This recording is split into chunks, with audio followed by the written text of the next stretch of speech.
j'espère que vous allez bien. Ah voilà. Après combien de temps? Je vais prendre ça avec moi. Après quoi? Une année et demie, un truc comme ça. Ça en fait du temps passé. C'est vrai que ça fait longtemps que j'étais pas revenu sur YouTube. Plein de choses se sont passées entre temps. Bah, le fait que j'ai déménagé, je pense que vous l'avez déjà vu. Mais changement de travail, une passion qui prend beaucoup d'ampleur dans ma vie, qui est les jeux de société, comme vous le savez. Du coup, tout ça, bah, ça prend du temps. Euh, et puis, en faisant le festival de Cannes du jeu, j'avais envie de refaire une vidéo. C'est venu un peu par hasard. Du coup, j'en profite pour recommencer à faire peut-être des vidéos. J'ai un nouveau programme pour télécharger. Bon, décidément, on va pas ouvrir le livre comme ça. Pour télécharger des. Enfin, pour faire mes vidéos. Euh, du coup, je vais essayer de faire quelque chose un peu plus qualitatif. Et en même temps, on va discuter en fait aujourd'hui. Je pense pas qu'on va forcément lire. On va en parler, du moins. Mais j'avais envie de revenir sur un peu sur mon parcours actuel. Du coup, qu'est-ce qui s'est passé dans ma life? Alors, c'est pas que j'ai abandonné Dieu. Euh, Disons que c'est un peu compliqué. Vous savez, quand on a une passion, qu'on croit en quelque chose, qu'on a envie de beaucoup donner là-dedans, on a besoin d'être avec des gens qui pensent comme nous. J'ai un peu cette image du quelqu'un qui croit en quelque chose mais qui est tout seul. Finalement, il va s'éteindre tout seul aussi.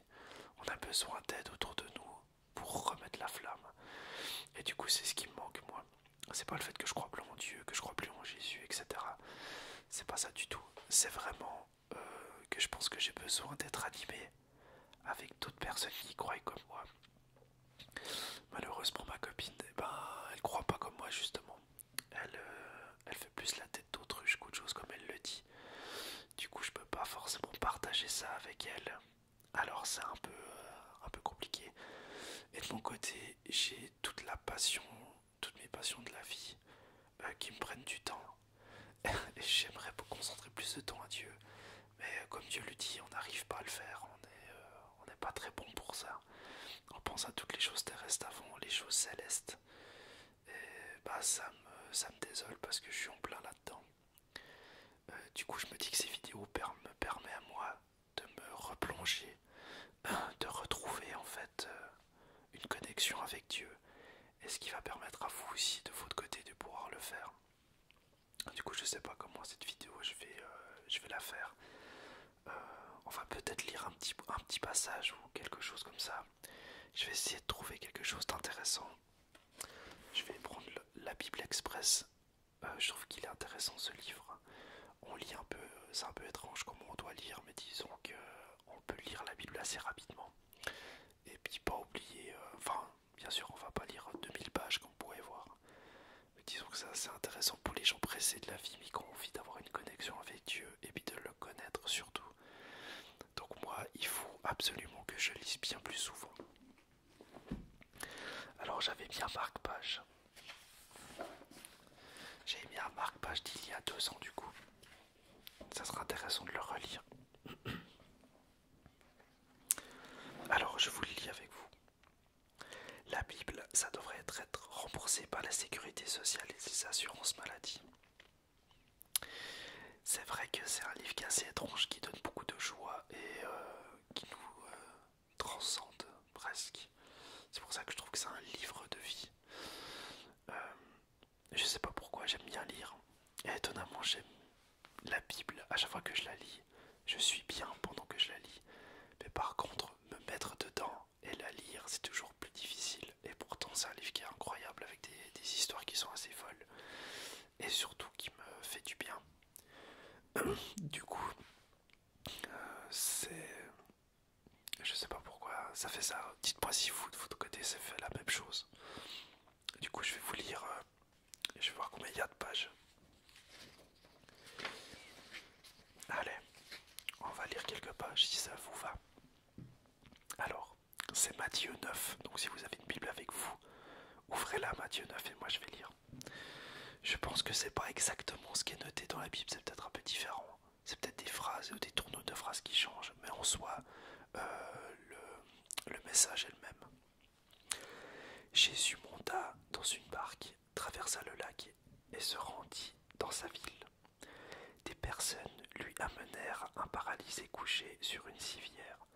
Voyant leur foi, et Jésus dit au paralysé, « Prends courage, mon enfant, tes péchés te sont pardonnés. » Alors quelques spécialistes de la loi se dirent en eux-mêmes, cet homme blasphème.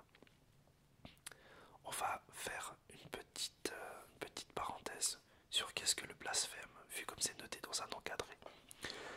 Le blasphème consiste à insulter Dieu. Dans la loi de Moïse, il est puni de mort. La loi de Moïse était celle avant, dans l'Ancien Testament, avant que Jésus apparaisse en fait, et que Dieu instaure une nouvelle loi entre guillemets. La loi, les lois de Moïse, les 10 commandements sont toujours présents. Mais disons qu'avec l'avenue de Jésus, il n'y en a pas certaines qui ont été éradiquées, mais disons que c'est plus la même chose pour se faire pardonner. Pourquoi les spécialistes de la loi pensent-ils que Jésus blasphème? Parce qu'il se présente comme capable de pardonner les péchés. En effet, seul Dieu peut le faire.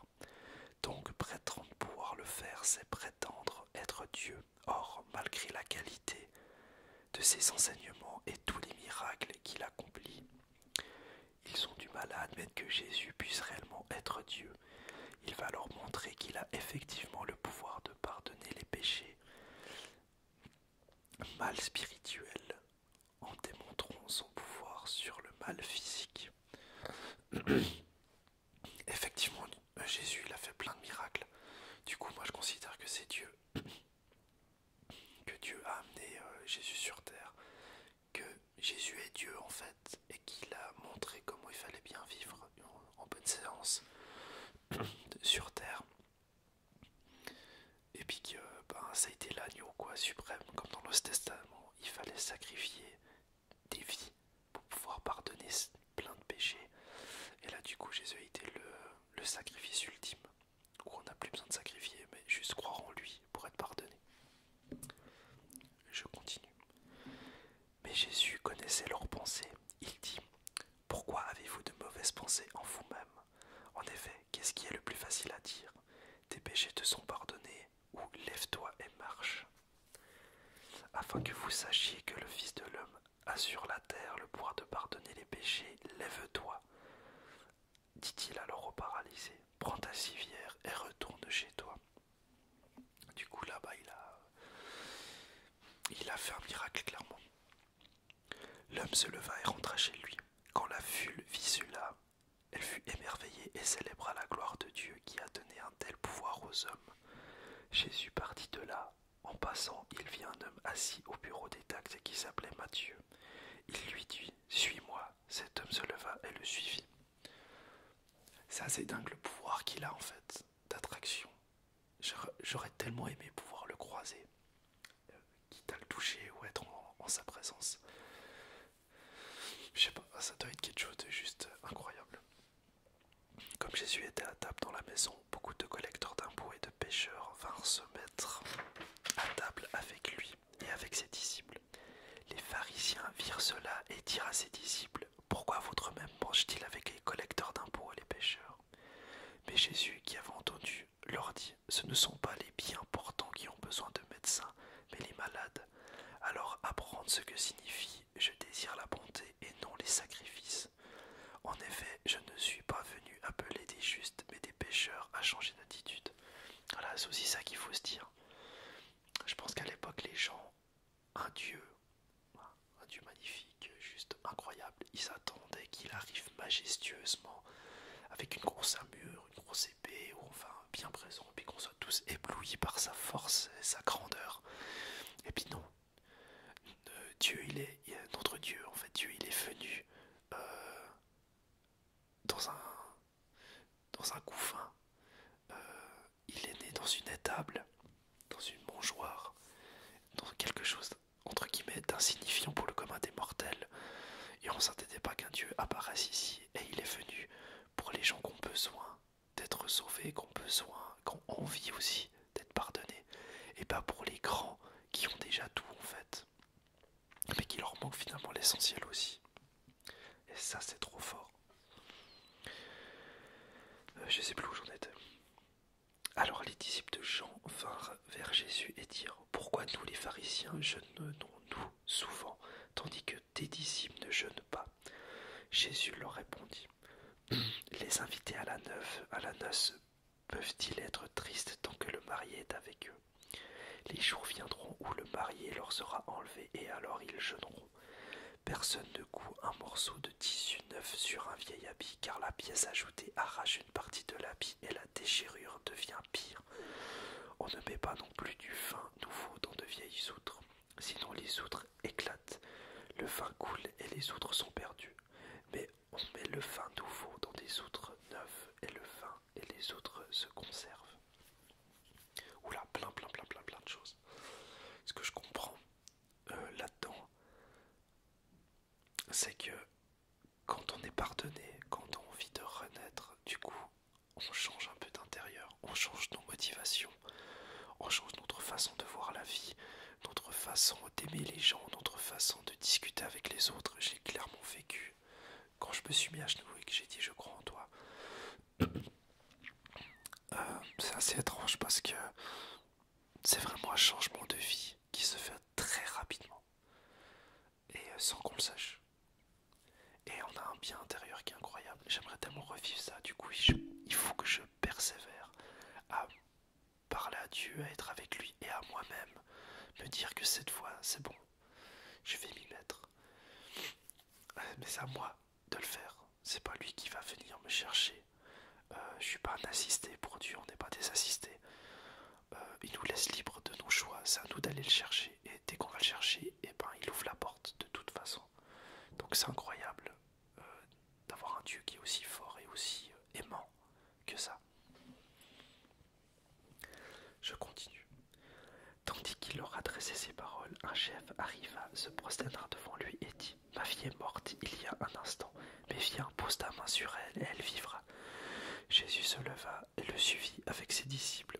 C'est alors qu'une femme qui souffrait d'hémorragie depuis 12 ans s'approcha par derrière et toucha le bord de son vêtement, car elle se disait: Si je peux seulement toucher son vêtement, je serai guérie.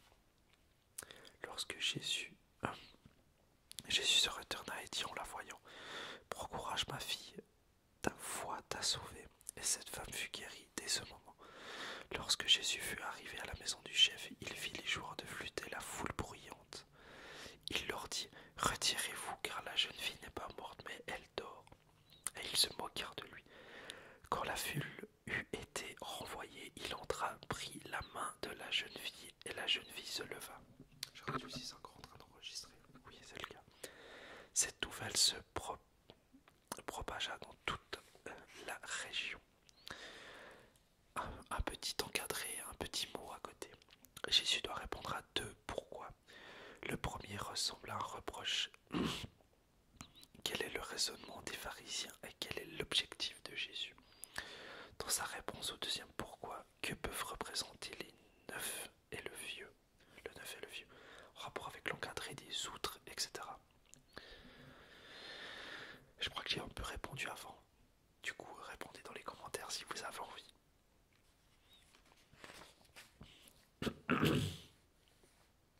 Continuons.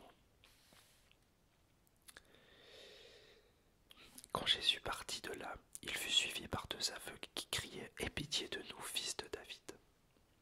On va aller voir ce que c'est, fils de David.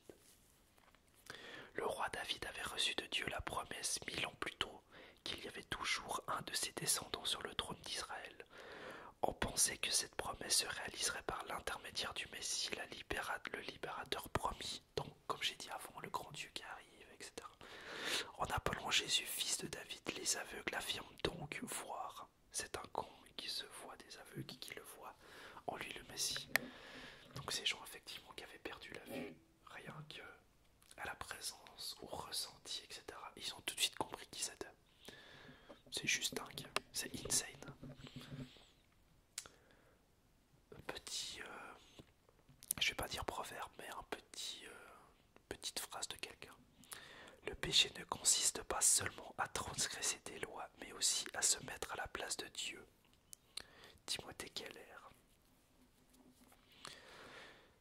Je vais réfléchir à ça. Le péché ne consiste pas seulement à transgresser des lois, mais aussi à se mettre à la place de Dieu. Méditez sur cette phrase. Moi personnellement, je crois pas l'avoir compris.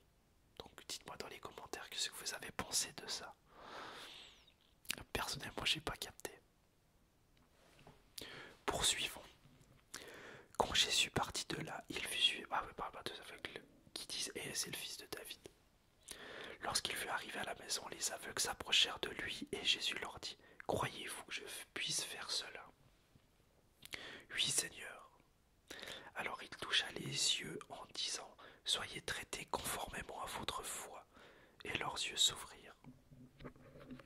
Des gens aveugles de toute leur vie deviennent de nouveau. Ils peuvent voir. Enfin, de nouveau, non, ils peuvent voir. C'est incroyable. Jésus leur recommande avec sévérité. Faites bien attention que personne ne le sache. Mais à peine sortis, ils parlèrent de lui dans toute la région.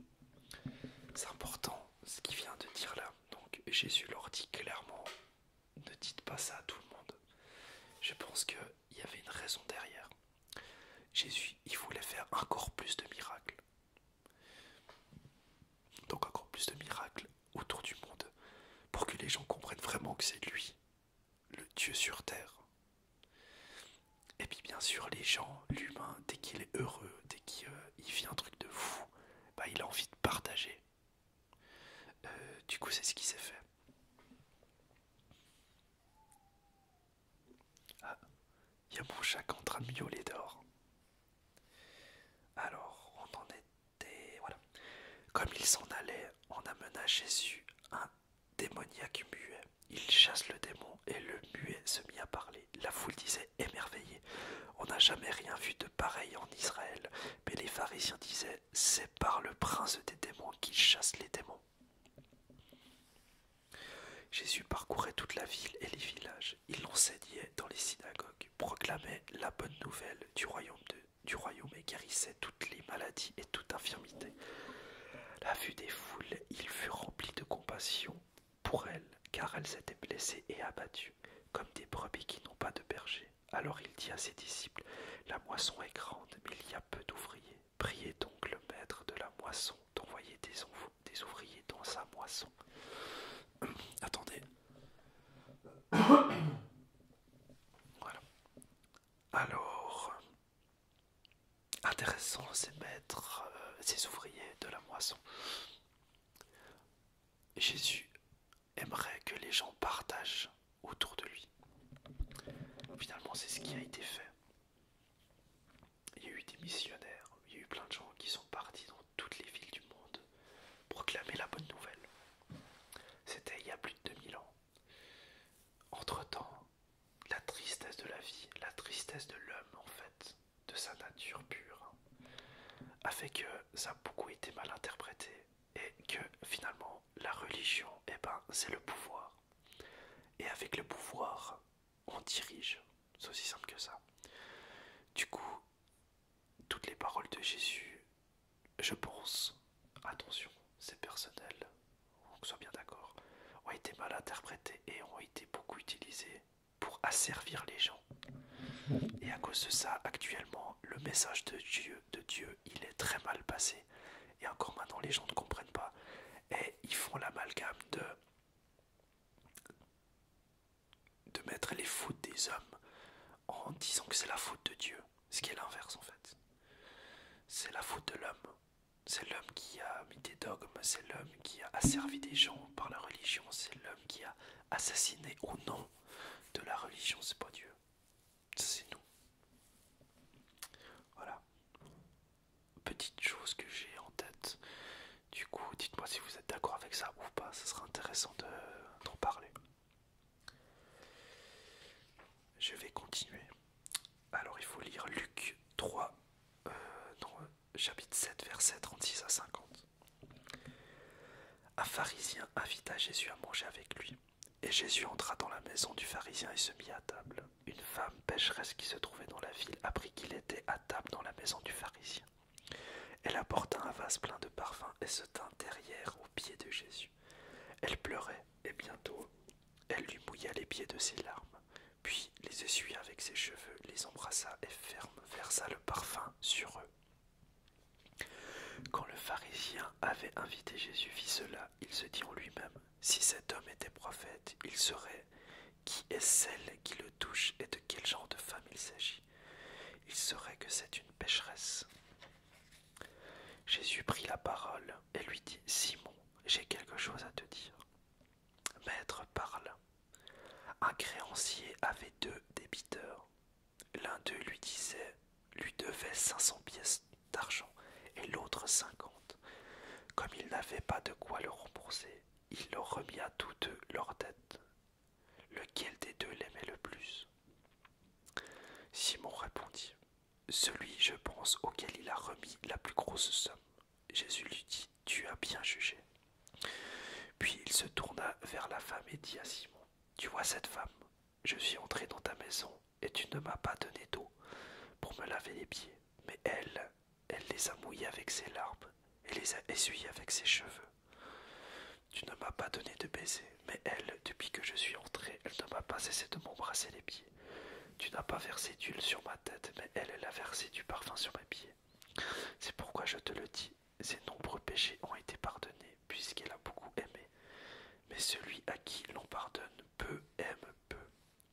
Et il dit à la femme, tes péchés sont pardonnés. J'aime beaucoup. Typiquement, voilà, ça c'est un verset, c'est un moment dans la Bible que j'aime beaucoup. Parce que toute l'humilité de cette femme, elle a tout donné en fait. En sachant que, je pense, redites-moi vous les femmes ce que vous en pensez, les cheveux c'est sacré pour vous. Et du coup, essuyer les pieds de quelqu'un qui normalement les pieds c'est sale, c'est par terre, c'est... Enfin il y a plein de métaphores qu'on peut faire là-dessus. Les essuyer avec ses cheveux, enfin on peut pas aimer plus quelqu'un pour faire des choses pareilles. C'est incroyable.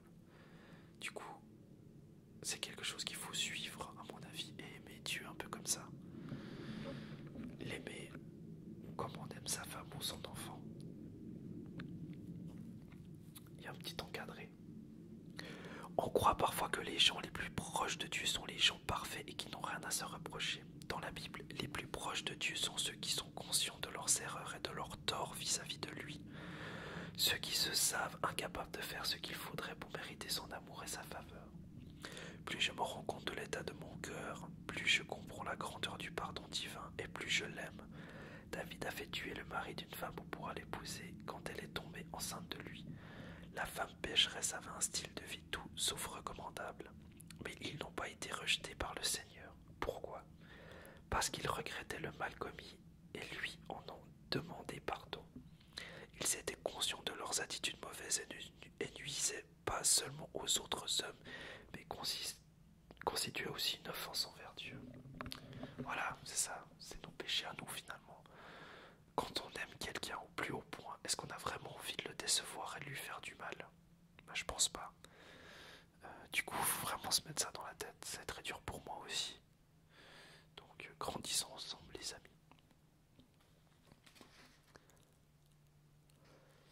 Écoutez, je vais me mettre un petit marque-page. Et nous allons continuer la prochaine fois. Alors moi, maintenant, premier ressentiment, ça m'a fait du bien de faire ça. J'en suis ravi d'avoir fait ça de nouveau. Je suis moins ravi d'aller faire du montage, mais bon voilà, ça fait partie. Du coup, j'espère vous revoir nombreux sur cette vidéo, nombreux à commenter, nombreux à partager ma vidéo. J'aimerais bien qu'il y ait encore plus de monde qui regarde ces vidéos et puis que tout d'un coup je puisse donner l'envie à quelqu'un de connaître Dieu différemment et de connaître Dieu non par la peur mais par l'envie. Et puis peut-être casser des idées qu'on peut avoir là-dessus. Du coup, je vous remercie encore énormément pour vos messages, vos commentaires, vos emails que vous m'envoyez, je les lis. Souvent, je les ai pas répondus, j'en suis navré, mais je les lis et ça me fait toujours plaisir. C'est pourquoi je reviens aussi. Du coup, j'espère vous revoir très bientôt et venez du coup en commentaire qu'on puisse en discuter. Donc, n'oubliez pas de partager